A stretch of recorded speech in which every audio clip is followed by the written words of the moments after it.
So I grew up as a Christian, but I never really had my heart set on Jesus and my foundation set on Him. So I was constantly on and off. After the pandemic, I decided to start taking my relationship with Christ seriously.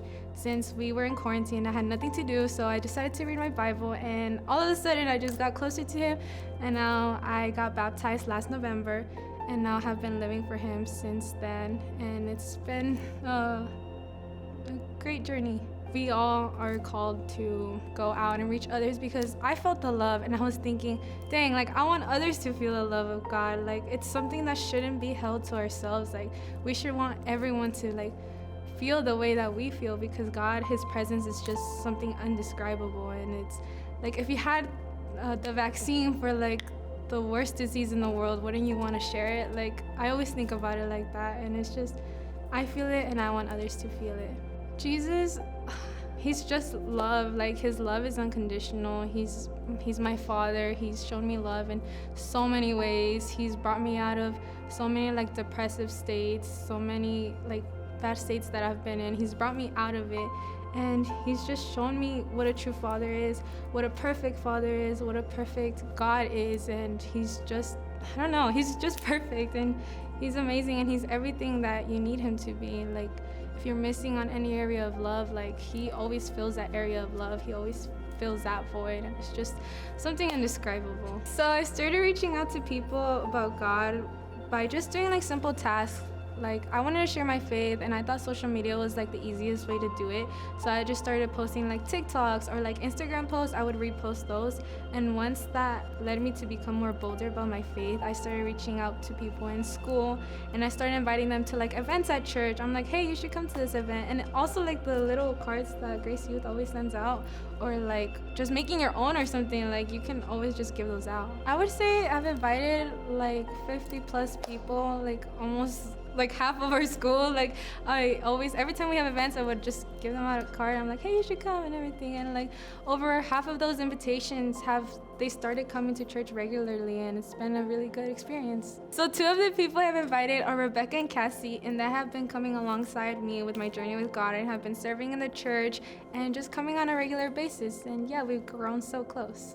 I think, okay, so for both of them, I invited them on a regular basis. They would not want to come. I think I invited her since 8th grade, right? Yes. And she finally decided to come like a month ago. And I invited her since 9th grade, and we're juniors now. And so it's been 2 years since I've waited for them to come. And they finally came. And yeah, how do y'all feel? For me, like I grew up in the church, so I always knew of God, but like I never knew God the way I saw Sarah loving God, knowing God. Yeah. So when she invited me, I was like, yeah, I'll go. Next week, I would literally tell her like my mom said no, and that was a lie. I'm so sorry. That was a lie. Yeah, like I would always tell her like, yeah, I'm gonna go next Wednesday, and then I never went till one Wednesday. I was like, okay, let me give this Jesus thing a try, you know. And I went, and I loved it. I literally cried during worship, and I had told Sarah, I was like, dude, I'm coming back. Do you remember? Yeah. I was like, dude, I'm coming back. I'm not stopping. I saw her raise her hands during worship, and I was like, my heart. Yeah, Sarah started inviting me since 8th grade, and it never really caught my attention, for one, because I had grown up in the church as well, but I never felt a connection like the way that I do now.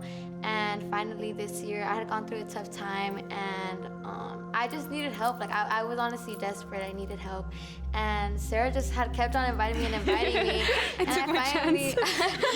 finally had gave in, and then it was just so good. Like whenever I had went the car ride back, all I kept telling them was just it was so good. I started crying during worship. You just feel Him. That's honestly the best way that I can describe it. And I had told them, I was like that's just a love that I had never felt before. And that was my first time ever coming. And I just couldn't imagine like how powerful He could be in the future. Like if He did that for me the first time, like He can do it all over and over again. So yeah. After I was going for a while, I decided to go to camp for the first time with Sarah. Go to camp. Anyways, no, but it was really such a life-changing experience. Like a presence that I had never felt before. And coming that week of camp, I gave my life to God, and I came back, and the first baptism back, I got baptized. Like last Sunday was literally when I had felt a presence, but last Sunday it was really strong, and I just got on my knees. It wasn't the first time that I had got on my knees, but this time it just felt like I needed to. As a teenager, I feel like we all have things going on in our own world, and I feel like it's so easy to get caught up in that and just feel like it's the end of the world, but it's not. He's there for you, and like, he's your father. He's there for you, and I just surrendered to him, and I left it all up to him, and it's just so crazy how fast you can work. Yeah, like seeing Rebecca's growth, it like shocked me like so much. Literally the day after after a Wednesday service, she literally texted our group chat and she was like, "Hey guys, what are y'all doing? I'm having a Bible study." I'm like, "Hey, I want to have a Bible study." Or like, "You want to get matching tote bags?" And I was just like, "What?" Like, it took me 16 years to comprehend like God's love, and she was already saying, "It's okay, I'm just gonna relax. God has everything under control." And even sometimes I still struggle with it, and she's already like, "Girl at it." I'm just like, "What?" Like, it's just like their growth inspires me. Like seeing them grow, like that's just like not just a benefit to them, but to me. I don't know, seeing the effects of everything, like your friends coming to church, it brings so much more joy than the sadness you will get if they don't come. Like it's incomparable. Like literally just do it. Like go do it like right now. Like text them right now. Tell them, "Hey, watch the video."